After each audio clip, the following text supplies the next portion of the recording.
Hi there. We are on day 78 or 79, I believe. Let me check. I can't remember. I'm not good at this. 78. We're on day 78. Through the New Testament in 1 year. We're just reading through it. It's not an in-depth study. We're going to read through the New Testament in a year. Let's jump over there. Today we're reading Mark 16. You remember yesterday, Joseph of Arimathea took Jesus' body down and stuck it in his own tomb and rolled a stone. Right? And it doesn't say it in Mark so much, but they did. The Sanhedrin wanted guards put there, so Pilate put guards there. They're going to steal the body and say it was resurrected. Right. A rumor which some of them still believe today.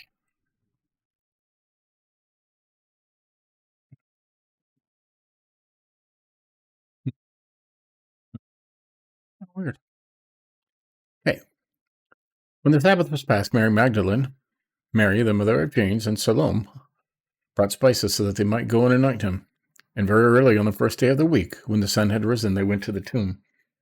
And they were saying to one another, "Who will roll away the stone for us from the entrance of the tomb?" And looking up, when they saw that the stone had been rolled back, it was very large.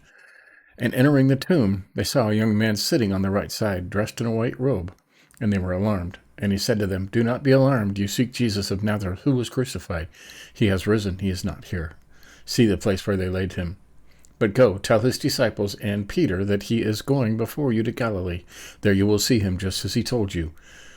And they went out and fled the tomb, for trembling and astonishment had seized them. And I got lost. Oh, yeah.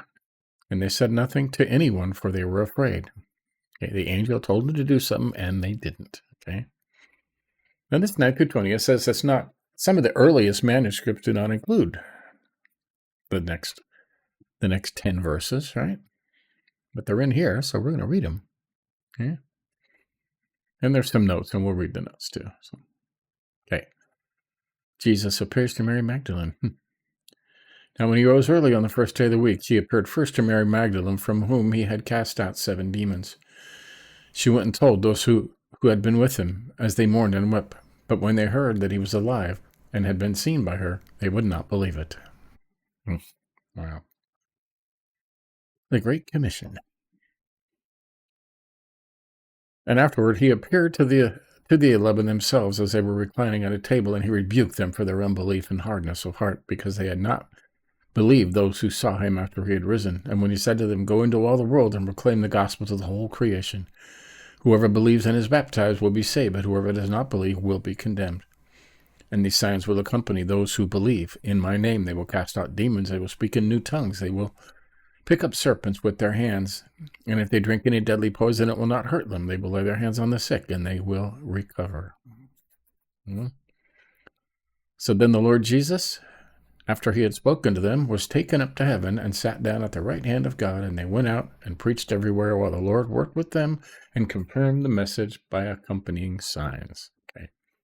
Like I says, some of the earliest manuscripts, which means for a long time ago, a lot of the convents, their job was to take the scriptures and copy them down, okay, to make copies. They didn't have printing presses back then, so they made copies. And some of the earliest copies don't have this in it, which means it may or may not have been in the original one, but it was in here, so we read it. And we'll read these notes real quick. Okay, Mark 16:9. Some of the manuscripts end the book with 16:8, while others include verses 9 through 20, immediately after verse 8. At least one manuscript inserts additional material after verse 14. Some manuscripts include after verse 8 following, but they reported briefly to Peter and those with him and all that they had been told. And after this, Jesus himself sent out by means of them from east to west in sacred and perishable proclamation of eternal salvation. These manuscripts then continue with verses 9 through 20. Okay. So, there you go. And that sounds like the end of book Mark, right? Yep. And tomorrow we'll start Luke. So that's the end of Mark. Short and sweet, not a lot of detail. Okay, some of the other ones leave more detail, have a lot more detail of what happened afterwards and who he appeared to. All right.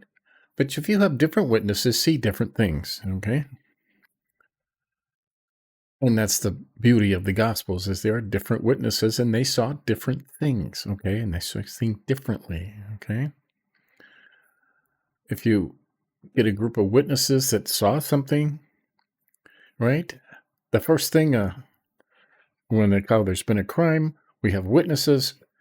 When they call the investigator, the first thing he's going to say is separate all the witnesses. I don't want them corroborating their story, even though these guys may have, right?